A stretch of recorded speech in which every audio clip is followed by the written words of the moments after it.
Magelang 91.5 FM. Baik, Assalamualaikum warahmatullahi wabarakatuh dan selamat pagi untuk anda yang terus saja mendengarkan kami di Radio Institut Kefahaman Islam Malaysia, IKIM Inspirasi Inforia Islami. Selamat pagi untuk anda dan kembali bersama Pian dan juga Hazwan untuk Warna Pagi. Dan seperti yang kita maklumkan sebentar tadi, pagi Khamis biasanya kita ada satu segmen yang kita bincangkan ataupun kita mengupas topik-topik kekeluargaan dan juga keibubapaan menerusi segmen generasi. Kalau kita ingat balik sesi kita yang lalu, kita bercerita tentang pengaruh ibu dalam pendidikan anak-anak lelaki. Antara poin yang tetamu kita sebutkan bulan lalu adalah tentang wajah kasih sayang. Lepas tu kita ada The Eye of Hawk yang bersifat protektif pada anak-anak lelaki. Kita ni macam mana rupa pun yang paling handsome jugalah di mata seorang ibu. Masya Allah. Dan pastinya hari ni ada sambungan. Saya tak pastilah hari ni mungkin ada emosi-emosi ke macam mana. Saya tak pasti. Tapi kita kena tanya dengan yang berbahagia Profesor Datuk Dr. Harlina Harizah Haji Siraj. Assalamualaikum Prof. Har. Waalaikumsalam warahmatullahi wabarakatuh. Anak anda berdua, Dr. Har menyediakan untuk sesi ni sebulan. Maknanya selepas sesi kita yang lepas tu, Dr. Har dapat banyak maklumat yang baiklah ya, secara direct.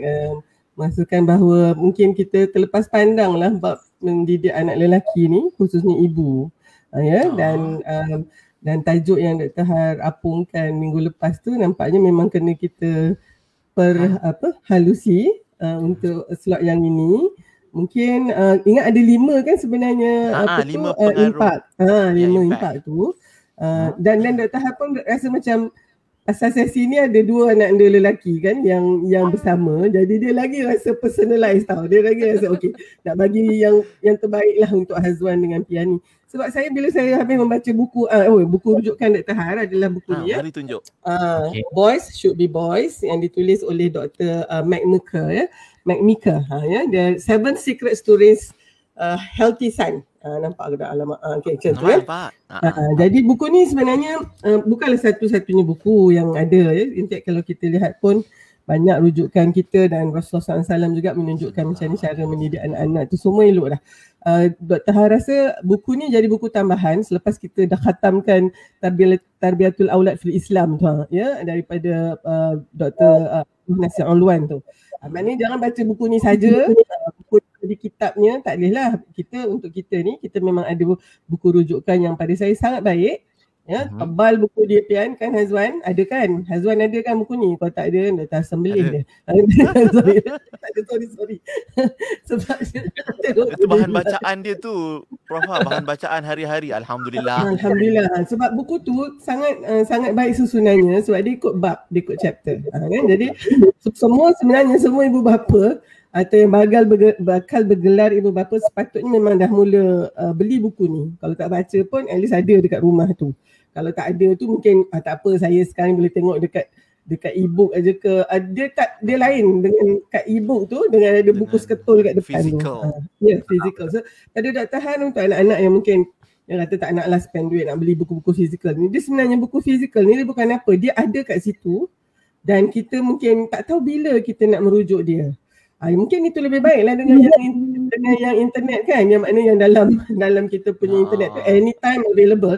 Tetapi sebab dia anytime available tu kadang kita rasa macam tak apalah, tak perlu sangat. Macam kita kata anytime je kan. Tapi bila dah beli buku tu Pian, dah harganya pun dah memanglah bukanlah ya, memang adalah sebahagian daripada investment kita ataupun pelaburan kita, maka dia menjadi satu komitmen.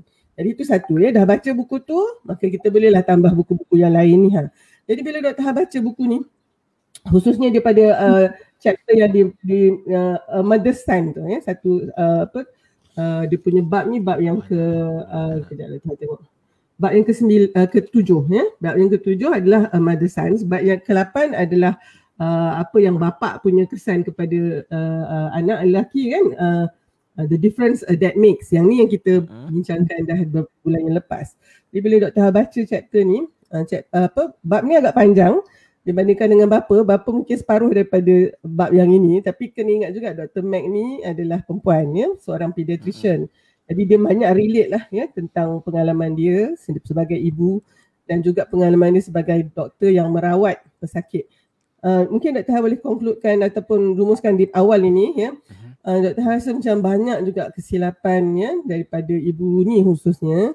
Bukan nak kata bapa tak ada buat silap, adalah juga, tapi mungkin ya bila melihat kepada kesannya tu, kita lihat anak-anak lelaki kita yang akhirnya menjadi suami, menjadi bapa dan menjadi pemimpin masyarakat ni, mungkin di situ ada yang boleh diperbaiki, khususnya oleh ibu ni ya, maknanya macam saya rasa selepas ni komitmen saya agaknya macam terutamanya kerana saya sendiri seorang ibu ya, dan sebagai doktor kepada ibu ya yang akan melahirkan anaknya semua, saya sebanyak benda yang kita boleh buat sementara anak kita ya belum lahir lagi.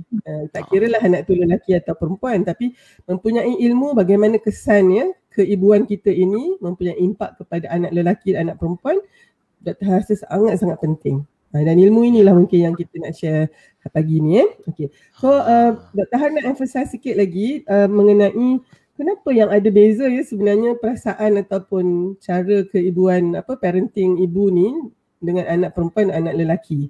Walaupun kita mungkin nak kata tak boleh, patutnya sama kan, tapi kita ni hanya manusia biasa yang ada fitrahnya.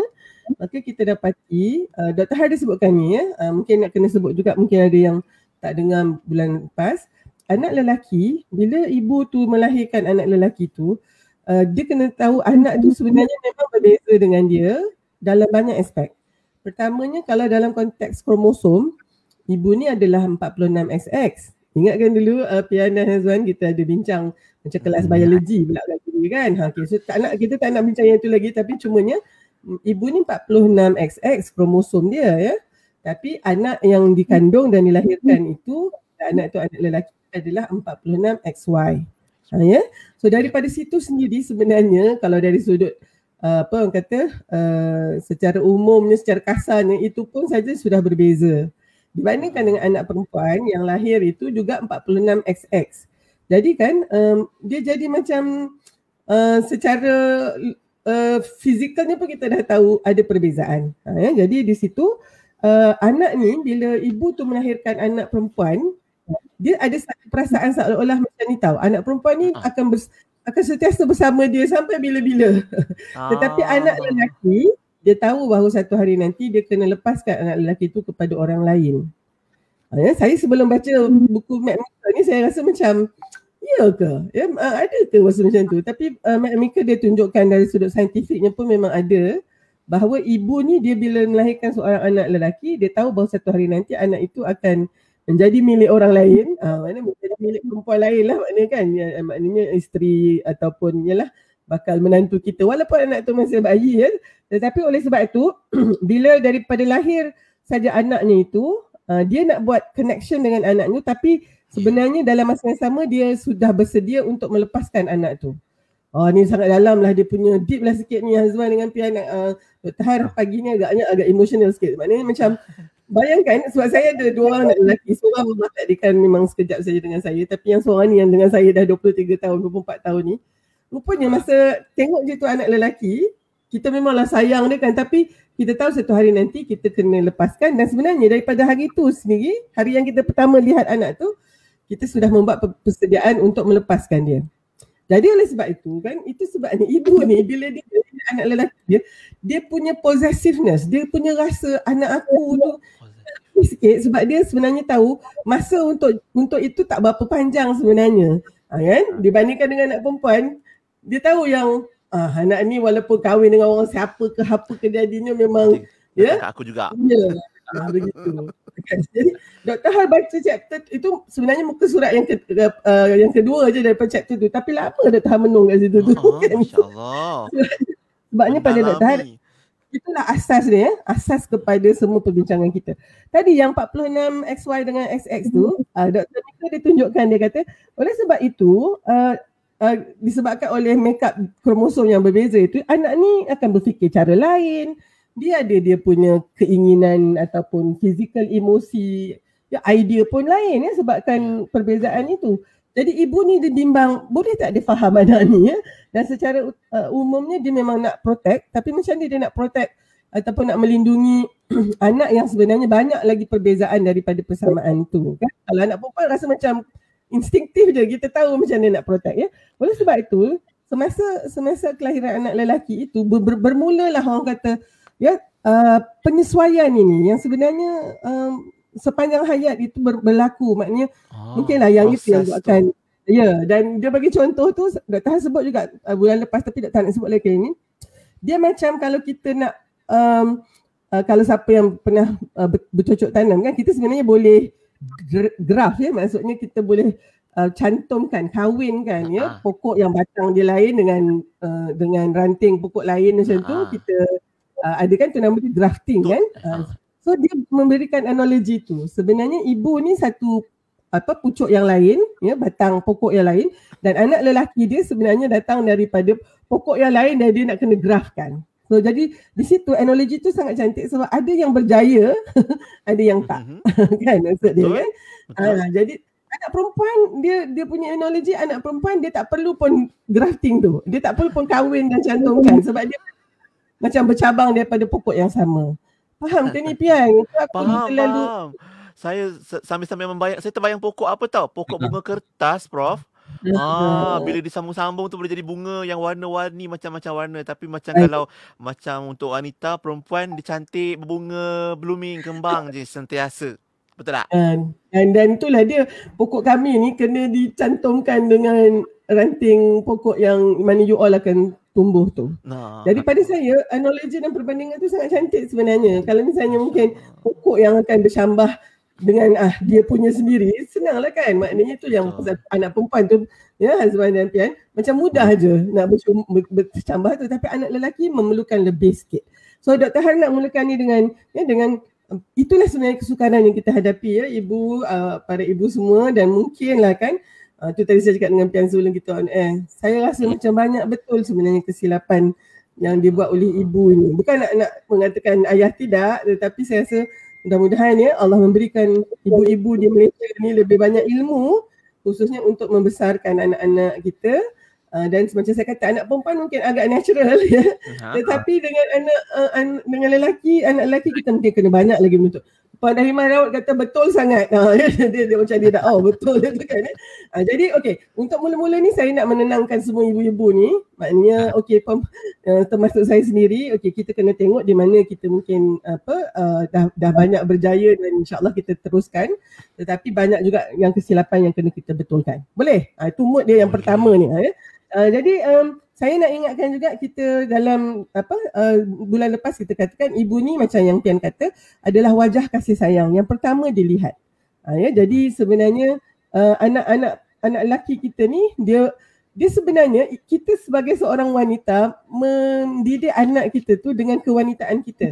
Tetapi anak lelaki kita dia adalah mempunyai sifat masculinity itu. Jadi bagaimana kita punya orang kata kalau nak campur adukkan benda yang berbeza itu tidaklah sampai merosakkan resepi kita tu. Kan, jadi oleh sebab itu dalam konteks sini mothers punya parenting ataupun input kepada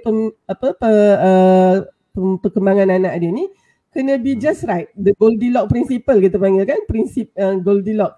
Not too much, not too little. Kan?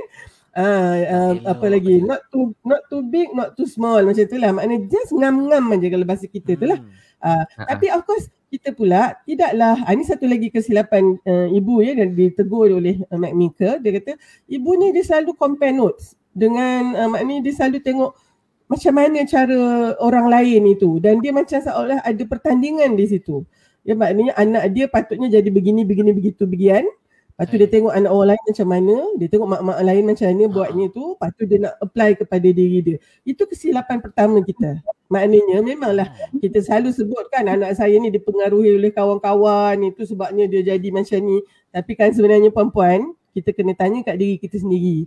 Sebenarnya kita pun under peer pressure juga. Kita pun under tekanan dengan kawan-kawan, iaitu ibu-ibu yang lain itu. Oleh sebab itu, khususnya anak perempuan mungkin dia resilient sikit tahu kalau misalnya ibunya sangat kompetitif dengan rakan-rakan ibu yang lain itu. Ya, tetapi anak lelaki lebih terasa sebab nanti kan macam contohnya ibu ni bila anak dia dekat sekolah tu tengok anak dia dapat nombor berapa, anak dia pandai tak berlari, anak tinggi dia sama tak dengan orang lain, anak dia bila ibu membandingkan anak dia dengan anak orang lain, bukan kerana baguslah niatnya tu supaya anak tu kompetitif, tapi yang lebih adalah kompetitif ibu tu dengan ibu-ibu yang lain itu. Maknanya itulah sebenarnya yang sangat orang kata buruk kesannya kepada anak-anak lelaki kita. Boleh tak kita buat yang itu dulu untuk segmen pertama ni? Saya pun sangat besar dah sebenarnya kan. Betul. Itu satu permulaan yang cantik untuk kita mulakan hari ini. Sebab macam kita sebut tadi, adakah, dan mungkin akan datang timbul persoalan Prof Ha kan, adakah itu satu kesilapan? Memang sebelum ni kita disebutkan jangan banding-banding anak kita dengan anak orang lain bijaknya lain, anak kita bijaknya lain. Tapi ada kala perbandingan ini dibuat oleh ibu-ibu atau kita sendiri, Prof. Sebab apa? Sebab selama ni anak-anak ni dibesarkan dalam keadaan try and error. Ada ibu-ibu ni, itulah anak pertama dia. Dia tak pernah dapat ilmu apa-apa, input dari siapa-siapa untuk membesarkan anak yang dah lah jantina berbeza kan, anak lelaki. Jadi banyak try and error. Jadi adakah itu satu kesilapan? Dan mungkin kalau itu satu kesilapan, macam mana nak betulkan round tu? Boleh Boleh, insyaAllah. InsyaAllah. Dan kita harap ibu-ibu sekalian terus setia bersama kita. Tuan-tuan, puan-puan. Puan-puan dan puan-puan. Kita harap ramai yang bersama kita untuk segmen generasi kita hari ini bersama Profesor Datuk Dr. Halina Halizah Haji Siraj. Ya, dan anda semua kalau katakan ada sebarang pandangan serta perkongsian dan juga soalan-soalan mungkin nak ditanyakan untuk segmen generasi kita pagi ini, anda boleh ajukan laju-laju di ruangan komen IKIM FM di Facebook dan juga di YouTube IKIM, termasuk juga di WhatsApp 01129004 pagi ini kita menyambung untuk bahagian kedua bagi pengaruh ibu dalam pendidikan anak lelaki bersama dengan Prof Datuk Dr. Halina Halizah Haji Siraj. InsyaAllah. Dekat ruangan komen pun ramai yang kongsikan ada anak berapa orang, ada berapa lelaki, ada berapa perempuan. Kalau anda pun nak, ibu-ibu nak kongsikan, silakan. Nanti insyaAllah kita, kalau sempat, kita bacakan. Okey, kita berehat seketika, terus dengar Warna Pagi di Radio IKIM 20 tahun. Inspirasi Inforia Islami.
Kisahnya ada dua orang anak kembar, dua-dua lelaki.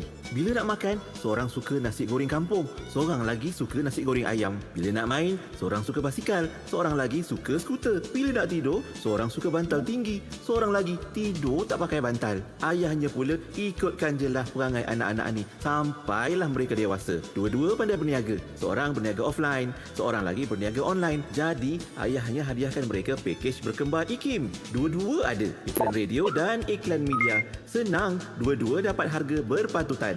Jom kembangkan lagi perniagaan anda dengan memasarkan produk dan perkhidmatan anda di platform media sosial dan radio IKIM dengan harga berbaloi. Info lanjut, hubungi 017-345-2564 atau 012-686-9236. Tarikh tutup permohonan iklan adalah pada setiap 16 hari bulan pada setiap bulan. Warna Pagi, IKIM, Inspirasi Inforia Islami.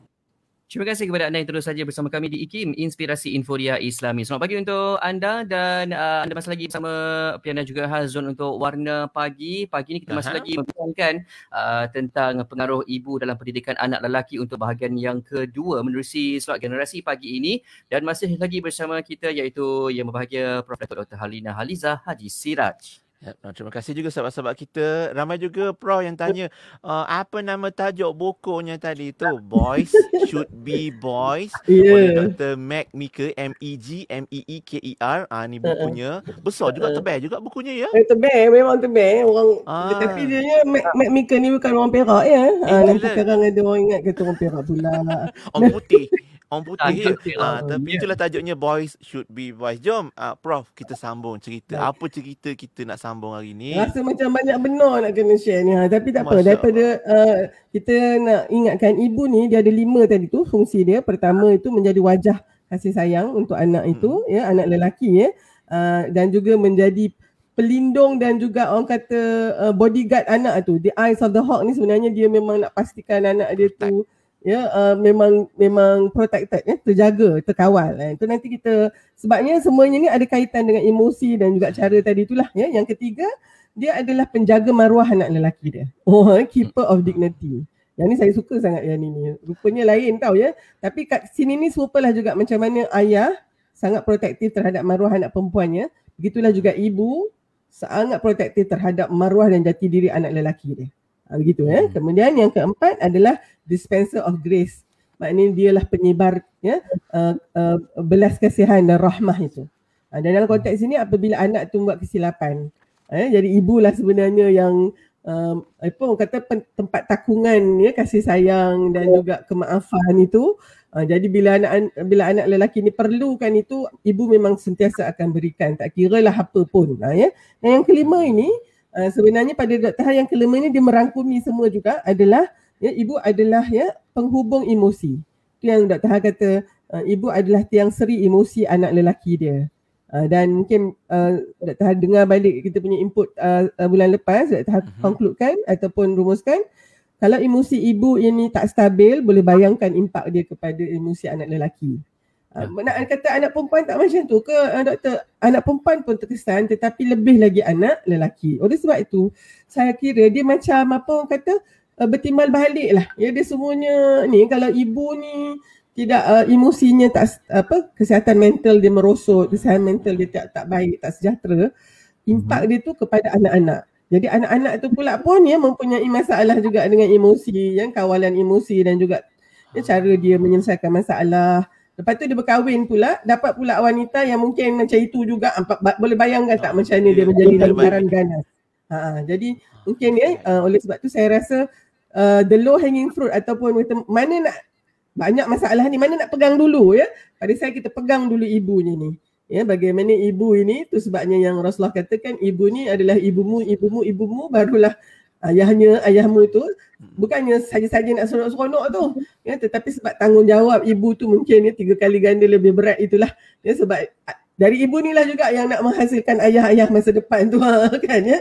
Jadi daripada rahim ibu ni jugalah ya yang melahirkan 50% lagi daripada populasi itu ya. Jadi maknanya ibu ni makin betul lah agaknya apa yang Ruby Maniken dia pernah katakan ya. Dia kata dengan izin, when you educate a man, you are educating an individual, but when you educate a woman, you are educating a generation.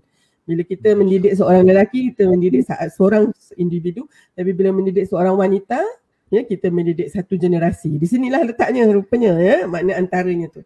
Jadi apabila wanita ini kan dari tadi tu penghubung emosi anak-anak perempuan, anak lelaki dia tu. Jadi kita kena tahu bahawa untuk kasih sayang, ibu memberikan kasih sayang itu berbeza dengan cara ayah memberikan kasih sayang. Itu sangat kita mesti terima hakikat tersebut ya. Ibu ni dia beri kasih sayang dia melalui sentuhannya, melalui percakapannya. Ibu ni memang dia bercakap kan. Kalau ayah mungkin dia sayang tu dia pendam, tapi ibu ni daripada kecil lah kita dengar sayang anak mak ni kan. Ni kan. Lepas tu mungkin kalau misalnya ya kita panggil anak lelaki kita dengan nama-nama manja kan.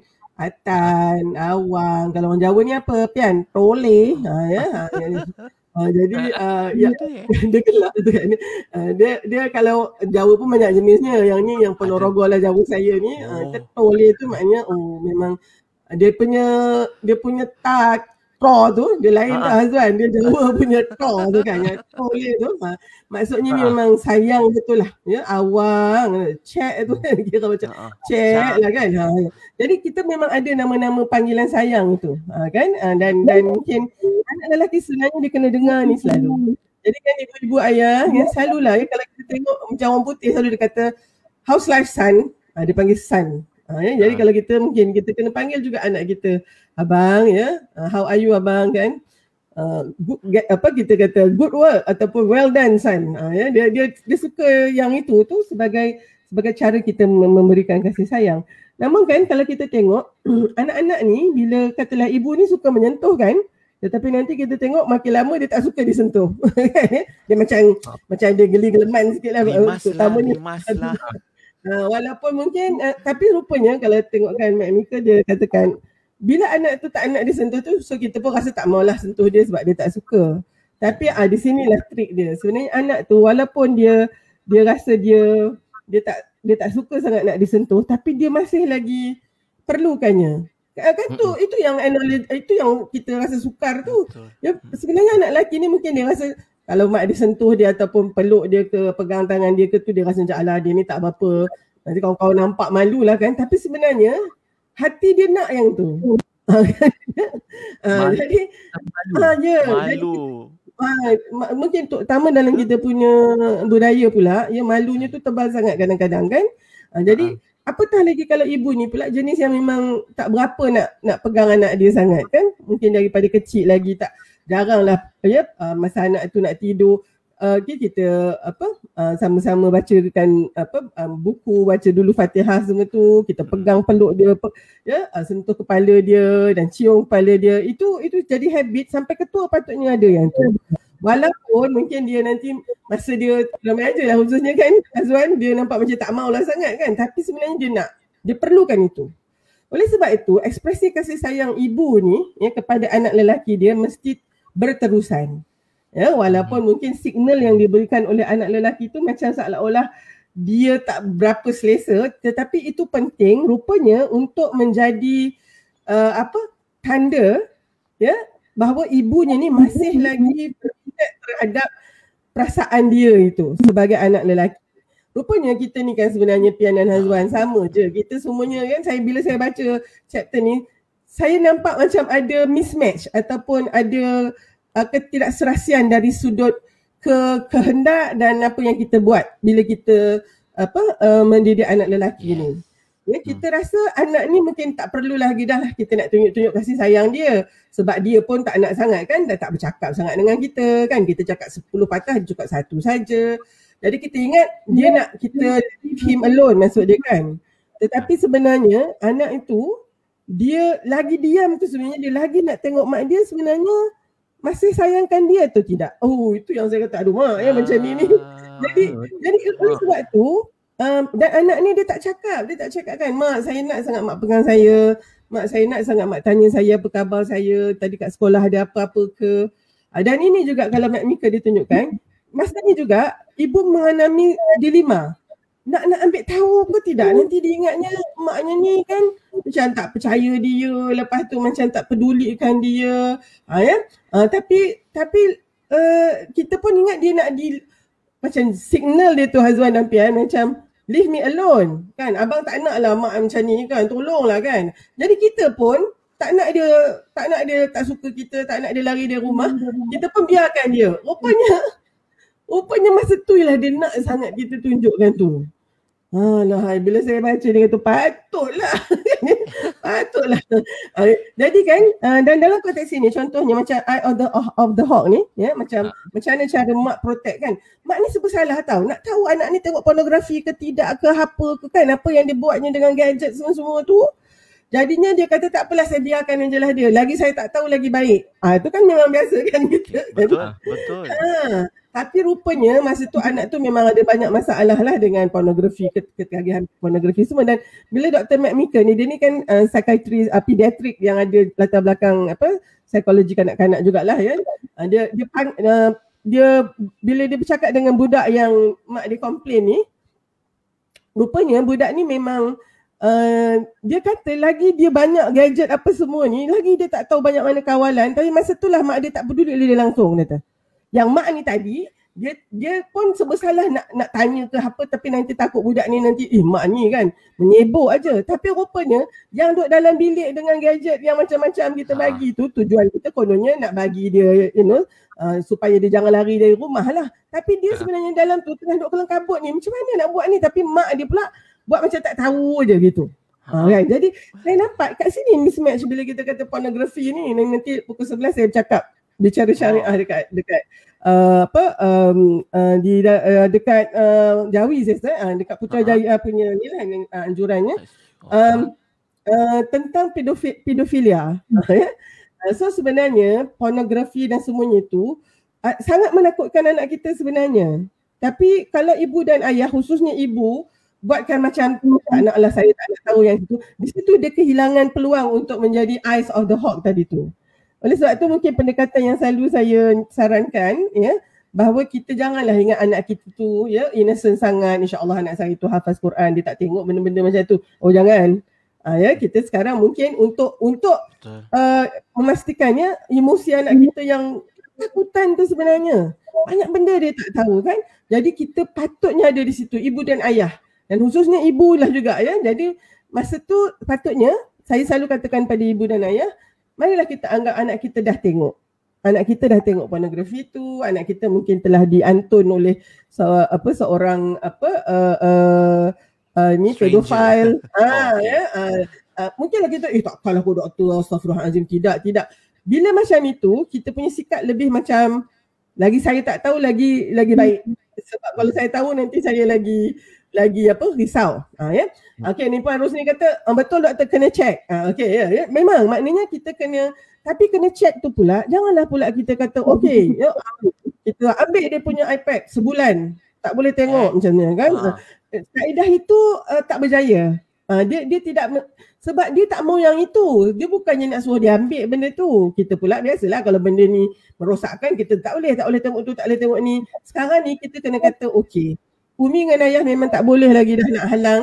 Memang anak-anak kan akan tertengok pornografi ni. Atau mungkin dah tengok. Tapi tak payahlah drill. Dah tengok belum? Berapa kali tengok? Kat mana tengok? Siasat tu. Just kata itu jadi pegawai penyiasat kan, interrogation. Yang kita tak boleh juga. Itu yang buatkan anak lari tu. Tetapi kita katakan okey, Umi dengan ayah tahu abang semua ni memang dah tertengok pornografi ni. Kita bagi sangkaan baik kita lah. Dan sebenarnya abang sendiri pun tahu kan, sebab anak-anak ni kita dah didik kan, benda tu tak elok. Jadi macam mana agaknya ya, kita boleh hadapi benda ni. Let's discuss about this. Dan dalam konteks ini, ibu memang sangat cemburu sebenarnya. Kan ingat tak bulan lepas saya kata, ibu lah yang ada Mothers Against Pornography lah, against macam-macam ni, mak lah kan. Tapi sebenarnya, kita pula cara kita bukanlah dengan cara yang tadi tu. Lepas tu kita punitive ya, maknanya kita denda dia. Yang tu memang tak boleh. Sebab macam mana pun kita denda dia akan terdedah juga. Ya, dulu kita tak bagi dia ada gadget-gadget ni, datang pandemik COVID-19 ini semuanya kena ada gadget. Kan? Ambil kau. Macam mana tu nak buat tu? Kan? Jadi so oleh sebab itu tu tadi ya, maknanya kita ada mismatch tadi tu. Rupanya anak kita di dalam di bilik dia seorang-seorang tu, perempuan, anak lelaki kita tu, mungkin dia tengok laman sesawang ada gambar orang perempuan lah ini semua tu. Dia tengok tu bukannya dia suka tau. Dia tak tahu nak buat apa ni. Tengok dia lagi suka, ada satu kawalan nafsu syahwat dekat dalam ni. Macam mana nak buat ni? Dan oleh sebab itu, memang masa tu ibu sangat diperlukan. Kita boleh kena katakan pornografi tu sebenarnya satu yang sangat menghinakan kita sebagai insan asani takwim ni. Sebab cara dalam pornografi tu tak ubah macam binatang saja. Kadang-kadang binatang pun tak buat macam tu yang toleh tadi kan, atan, awang kita panggil. Dan ada kan perbincangan itu antara ibu dan anak dengan penuh hormat dan kasih sayang. Boleh bayangkan tak anak-anak puan-puan akan jadi anak lelaki yang sangat damai dan tenang hati dia. Sebab dia tahu bila mana saja nanti, sebab jangan lupa tak lama lagi dia akan jadi seorang anak remaja ataupun belia yang akan mendapat godaan pula daripada kawan pejabat dia. Dia ni budak baik kan, anak kita handsome, baik, solat tak tinggal. Itu orang perempuan suka. Jadinya agaknya ada 3-4 orang yang nak lari, nak stalk dia tu sekarang dekat Instagram pun budak tu ada ni. Anak kita tak tahu nak buat apa ni, dia kena balik pada ibu dia. Kan? Dia kena balik pada ibu dia dan ibu dia yang kata memanglah anak Umi kan handsome, siapa yang tak suka? Tapi antara ramai-ramai tu siapa yang macam Umi? Tak ada seorang pun. Itulah. So tak boleh pakai yang tu. Sebab anak kita nanti dia nak pilih sama juga dengan anak perempuan. Anak perempuan dia nak pilih suami yang macam bapak dia. Anak lelaki pun dia nak pilih isteri yang macam ibu dia. Kan? Jadi itu satu dan dalam konteks bagaimana pula macam kita nak katakan tadi keeper of dignity yang kat sini kan, macam mana dari sudut emosi tadi tu. Anak kita khususnya, yang ni saya nampak dalam konteks bully, baik si pembuli dan juga yang kena bully. Saya nampak isu ni walaupun memang anak perempuan pun akan mengalaminya, dia cara lain lah bully dia, body shaming semua kan. Tapi saya rasa bully di kalangan budak lelaki sangat lebih lagi saya rasa perlukan perhatian. Di situ kedua ibu ayah memang kena masuk kat dalam itu. Untuk pertama, kita kena elakkan anak kita daripada menjadi pembuli dan juga mangsa buli. Betul kan? Dan dalam konteks ini, bagaimana anak kita sebenarnya nak orang kata berada di dalam kelompoknya itu dengan apa yang ada. Maksudnya kalau dia kebetulan orang tak ada kan kulit tu memanglah kulit yang bukannya kulit yang cerah contohnya kan, dan itu yang menjadikan dia lain daripada orang lain. Itu adalah satu karakteristik bully. Maknanya bully akan berlaku di situ. Maknanya dia akan dibuli oleh kawan dia yang lain dan bagaimana dia pula mungkin akan menghadapinya. Tapi jangan lupa kalau anak kita tak macam tu pula, kalau kita besarkan anak kita dengan rasa tidak ada belas kasihan dengan kawan-kawan dia, dengan dia rasa dia je yang paling betul begitu, dia pula jadi pembuli.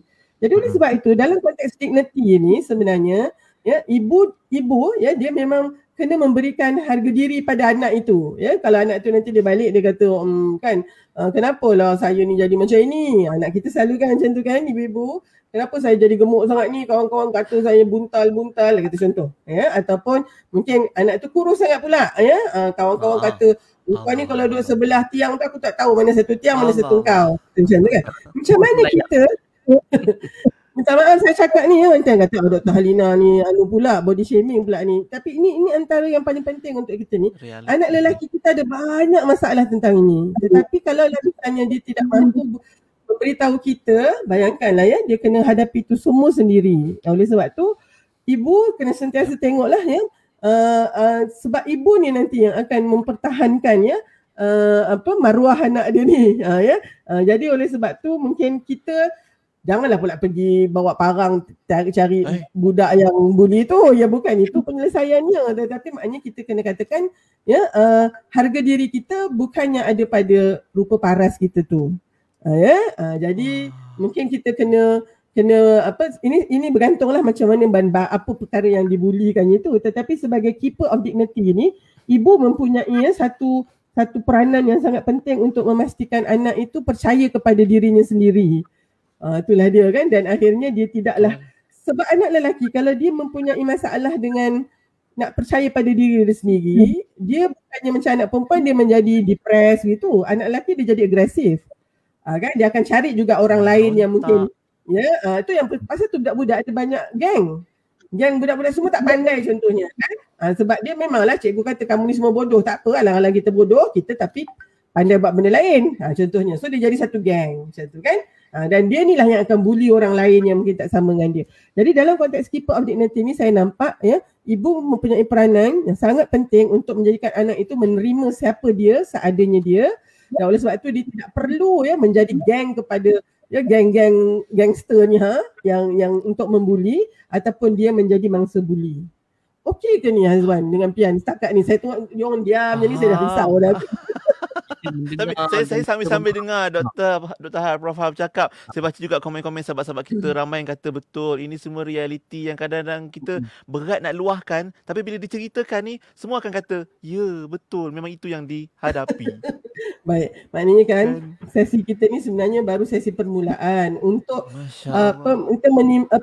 mengetengahkan isu ini yang mungkin selama ini letaknya di bawah kapet ya, sebab kita rasa mungkin isu ni tak penting atau kita rasa macam saya seorang saja agaknya yang berhadapan dengan ni, orang lain nampak okey je kan. Itu tadi yang balik kepada bila kita compare peer pressure tadi kan, ibu ni nak menjadikan anak dia macam anak orang yang lain tu jadi dia terlalu sibuk dengan urusan itu, bukannya melihat kepada anak dia yang unik dan istimewa tersebut. Kan bila saya sebut anak istimewa tu bukan maksudnya anak yang OKU ke apa, tapi maknanya setiap anak kita tu berbeza kan.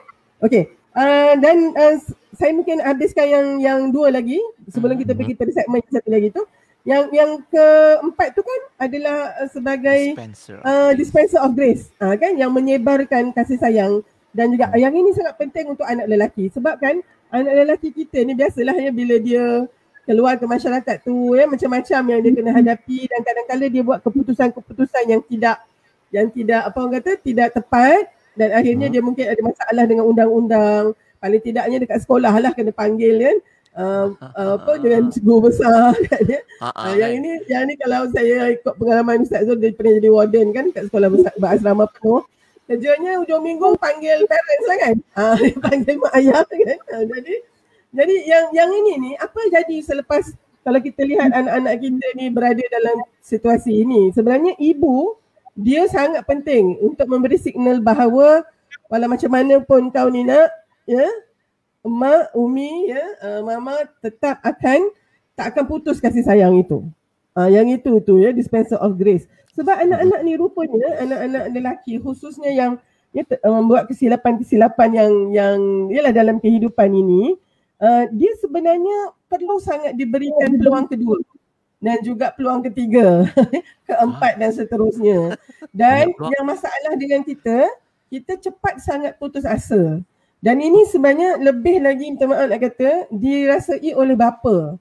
Bapa dia lagi cepat give up tau ya. Maknanya lepas ni dia kata okey, abah bagi kamu kat polis sajalah. Abah tak tahu nak buat apa dah dengan kamu ni Dan ingat ya masa kita bincang tentang kesan anak lelaki, bapa kepada anak lelaki, ini yang paling merosakkan hubungan anak tu, hati anak tu apabila dia dapati bapa dia give up pada dia.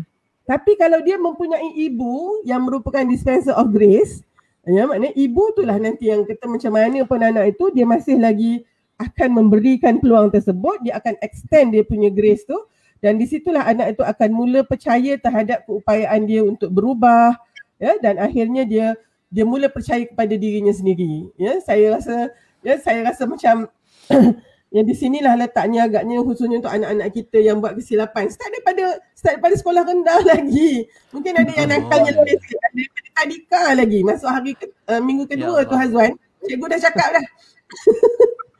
Panggil mak dah. Ya, Puan, anak Puan ni kerja dia memukul aja budak-budak kat tadika ni So saya ingat kalau dia tak improve atau tak makin baik, saya suruh lepas ni Puan keluarkanlah dia dari sini, dia pergi tadika lain lah. Macam mana hati mak tu? Kan? Jadi di sini ni saya rasa dekat situ litmus test dia untuk sama ada ibu ni ada ke tidak grace, ada tak belas kasihan itu. Tapi untuk ibu-ibu yang dah dipanggil pada saat tadika ni, percayalah nanti masa sekolah rendah pun ada, sekolah menengah pun ada. So brace yourself maknanya kan, bersedialah sebab anak itu sangat perlukan Puan khususnya. Dan kalaulah misalnya ayahnya pun boleh jadi dispenser of grace insya-Allah. Tapi yang saya bimbang ni, dah lah bapaknya give up, maknya pun give up juga. Kat situ tu memanglah ya patah riuk budak tu. Ya, dia tidak ada lagi tempat nak bersandar tu. Dan yang kelima tu adalah ya emotional connector, maknanya macam mana nak menghubungkan emosi kat sini. Dan kat sini ni doktor akan elaborate dalam segmen yang seterusnya insyaAllah. InsyaAllah. Menarik sebab itu juga yang saya mungkin nak ajukan soalan juga pada Prof Ha pagi ni. Bila kita cerita tadi, Prof Ha ada petik tentang isyarat atau signal yang tak sampai. Mungkin anak-anak ni dia ada dia punya kemelut dia, ada ketakutan dia, ada gejolak dalam jiwa dia. Dia nak luahkan pada mak contohnya, tapi tak tahu nak sampaikan macam mana. Mak pula dia duduk, dia fikir, dia kata macam anak aku ni okey ke tidak? Dulu kecil-kecil selalu aku pegang dia, peluk dia, tanya macam-macam, kongsi dengan dia. Tapi dah besar ni, macam mana agaknya nak mendekati dan mendengar supaya signal tu sampai. Itu yang kita nak mungkin sentuh dalam connector, emotional connector, penyambung emosi ni kejap lagi. Pastinya cerita tentang pengaruh ibu dalam pendidikan anak-anak lelaki. Prof duduk kejap ya. Kita sabar Ada lari mana-mana, jangan risau. Jom Melayu. Adah. Oh ya, orang-orang yang kena. Baik, insyaAllah. Baik bro, kita berehat sekejap dan sahabat-sahabat sekalian, jangan ke mana-mana, terus setia dengan segmen Generasi di Warna Pagi Radio IKIM 20 tahun. Inspirasi.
Inspirasi Infuria Islami. Terima kasih untuk anda yang terus saja bersama kami pada waktu ini bersama Pian dan juga Hazwan menerusi Warna Pagi di pagi Khamis, dan kita masih bersama menerusi segmen Generasi Pagi ini, bincangkan topik keibu-bapaan dan juga kekeluargaan, menerusi topik kita tentang pengaruh ibu dalam pendidikan anak lelaki untuk bahagian yang kedua. Dan anda semua yang tonton kami pun, anda boleh sharekan juga perkongsian ini di Facebook anda ataupun di YouTube. Moga-moga ianya dapat bermanfaat untuk semua. Dan kita nak bersama dengan yang berbahagia Profesor Datuk Dr. Halina Haliza Haji Siraj ya. Kan, dan sambil-sambil itu kita doakanlah ibu-ibu, ayah-ayah kita dikurniakan oleh Allah Ta'ala syurga tanpa hisap. InsyaAllah itu atas jasa bakti pengorbanan mereka yang tak pernah rasa penat jerih pada membesarkan kita-kita yang macam-macam perangainya ni. Kan Prof kan? Ya Allah, ya Allah. Jom kita sambung. Macam mana tadi penyambung ataupun connected emosi. Okay. So saya rasa dalam 10 minit terakhir ni saya nak orang kata simpulkan bahawa ibu ni sekali lagi emosi dia kenalah stabil ya, emosi dia kenalah dia sendiri kena selesa dengan emosi dia. Kalau tidak kesannya itu sangat mendalam ya kepada anak-anak, khususnya anak lelaki kita. Sebabnya kalau kita lihat ya, ibu ni dia tadi saya sebutkan juga, dia menunjukkan kasih sayang melalui perkataan, ya, melalui ekspresi yang jelas nampak macam mana sayangnya dia kepada anak itu. Dan dengan cara itu anak lelaki sebenarnya dia belajar juga mengekspresi kasih sayang dia dengan cara ibunya. Oleh sebab tu pada saya lah ya, mungkin ada antara kita ibu yang mungkin kurang sikit kot ya yang menunjukkan kasih sayang. Kan kadang ada orang yang jenis mungkin tak banyak lah ekspresinya tu. Sebenarnya kita mungkin lihat itu sebagai satu yang perlu anak lelaki dia perlu mungkin diberikan contoh oleh figura ibu yang lain. Maknanya kalau misalnya oleh sebab itu mungkin bukanlah semuanya tertanggung di atas bahu ibu biological ni kan. Kita ni semuanya ada limitasi, tapi untuk saya nak seru pada guru-guru ya, ibu guru ya, bonda guru-guru, jadi tolonglah ya berikan kasih sayang itu khususnya kepada anak-anak lelaki kita di kelas ya, dan juga ni ya, sebab mungkin mereka tak dapatnya di rumah. Jadi dia mungkin paling tidak dia ada satu lagi bonda yang dia ingat macam mana cikgu dia di sekolah itu. Dia menunjukkan kasih sayang kan.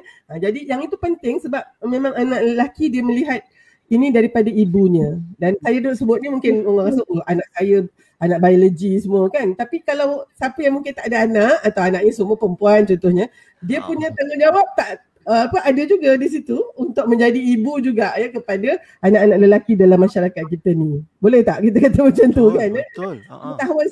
Pengetahuan hari ni kita bincang bukan hanya untuk ibu dan ayah biologi saja kan, tapi sebenarnya siapa saja yang ada berinteraksi dengan golongan yang kita boleh panggil anak ya, generasi yang boleh panggil anak, ini sebenarnya adalah peranan kita.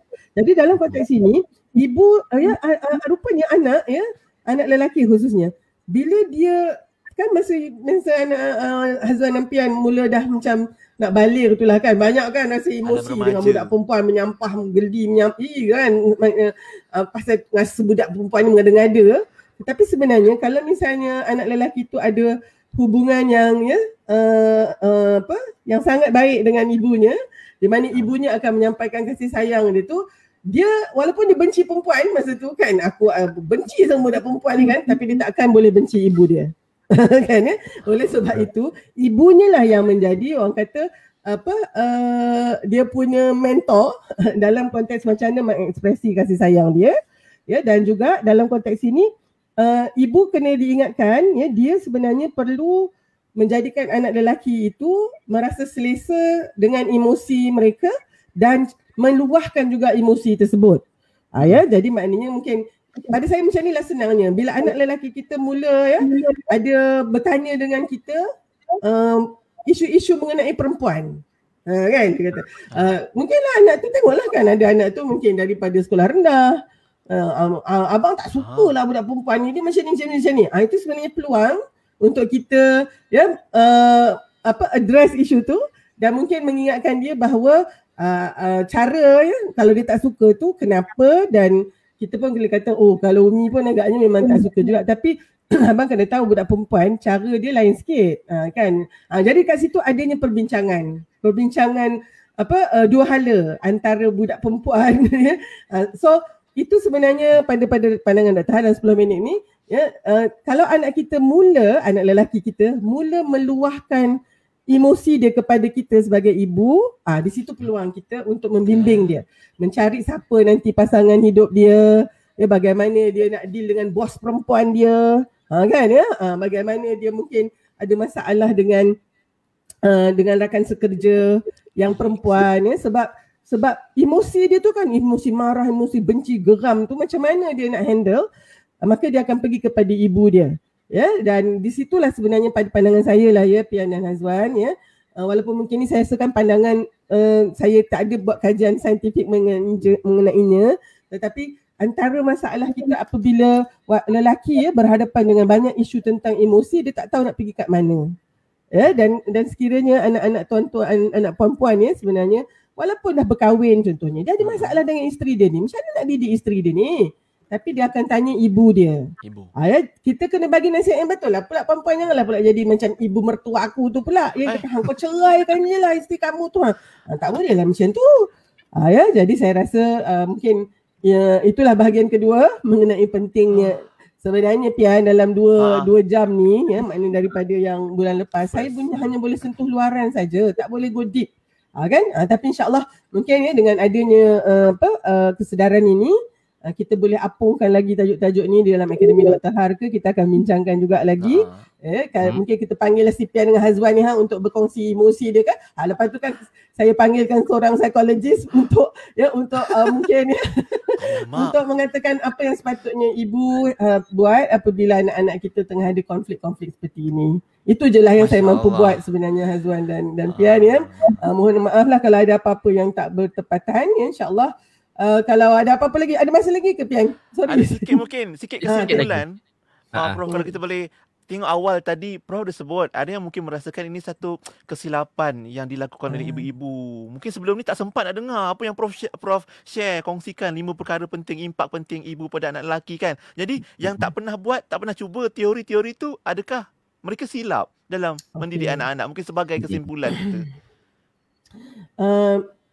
Agaknya kan memang kita nak kata silap tu kita tak tahu kan. Maknanya kalau orang jahil tu dia tidak dihukum kerana dia kejahilan dia tu. Tapi sekarang ni bila dah tahu, kita mungkin kena buat langkah-langkah penambahbaikan, remedial kan. So kalau mungkin sekarang ni kita lihat anak-anak kita mungkin yang remaja dulu saya katakan, yang dari dulu kalau masa dia sekolah rendah banyak cakapnya, semua nak cerita, sekarang ni diam aja. Ya, dia diam sangat kan, dengan ayah tak bercakap, dengan mak pun tak cakap, kita pun tak tahu. Ya, panggil makan, datang makan, diam, lepas tu kan masuk balik bilik contohnya kan. Saya rasa pertama sekali kita mungkin kena usahakan untuk adakan satu bentuk komunikasi yang kata dua hala ni lah. Bagaimana caranya tu, saya tak tahulah mungkin ya, yang paling penting adalah dengan mengakui dulu ya. Mungkin kita ada banyak kesilapan ni dan kita memang tunjukkan yang selalu saya katakan kan, dengan anak ni kita tak boleh bermusuh sebenarnya, tidak boleh ada rasa permusuhan. Dan kalau katalah kita rasa macam masa mak dulu bayar kamu bukan susah sangat nak jaga, atuk dengan nenek tak susah jaga mak ni kamu ni itu saya rasa dah mula ada tanda-tanda perseteruan dekat situ. That you are not the same as me and you are causing me problem. Anak-anak kita kan sebenarnya perempuan walaupun dia tak cakap ya, tapi dia sangat-sangat terluka kalau kita kata kamu ni menyusahkan mak. Jadi oleh sebab itu jangan, mungkin saya rasa kalau siapa yang biasa mengatakan tentang itu atau mengungkit-ungkit kan, tahu tak mak ni penat ni ya, kamu ni senang-senang aja, ingat mak ni apa ya. Itu bukan komunikasi yang baik sebenarnya. Itu sebenarnya pada saya passive agresif. Kita menyindir ya, kita memerli anak-anak kita. Aduh, kita sendiri pun kalau kena perli tiap-tiap hari tak nak kita kan, kalau boleh nak lari daripada situ, tapi anak kita terpaksa balik rumah tu juga, especially sekarang ni COVID ni nak pergi ke mana pula. Tetapi hari-hari kena perli oleh kita semua. Tolonglah ya, cara komunikasi tu saya rasa kena diperbaiki. Kalaulah tidak keterlaluan, tapi ini susah ya. Mungkin ya kalau untuk yang ada tadi tu mungkin boleh minta maaf dulu. Saya pernah mencadangkan lah, tapi ya mungkin susah nak diterima. Kita ni kena untuk berdamai dengan anak-anak ni, kita dulu yang kena mulakan ya, bahawa kita buat kesilapan dan kita minta anak-anak kita ya beri kita peluang jugalah ya, maafkan kita dan beri peluang kita untuk memperbaikinya. Maknanya kalau boleh ya, lepas daripada ni, kalau bolehlah tanyakan anak-anak tu, apakah aspek yang boleh kita sebagai ibu dan ayah ni baiki dalam konteks kita ya menjadi ibu dan ayah ni. Mungkin kita kena kata mak dengan ayah ni banyak silapnya, sebab itu tadi kan try and error kan. Dan pula tu kita compare notes pula tu, kita banding-bandingkan dengan anak orang lain macam tu anak kita macam mana. Jadi ini semua sebenarnya tidak membantu.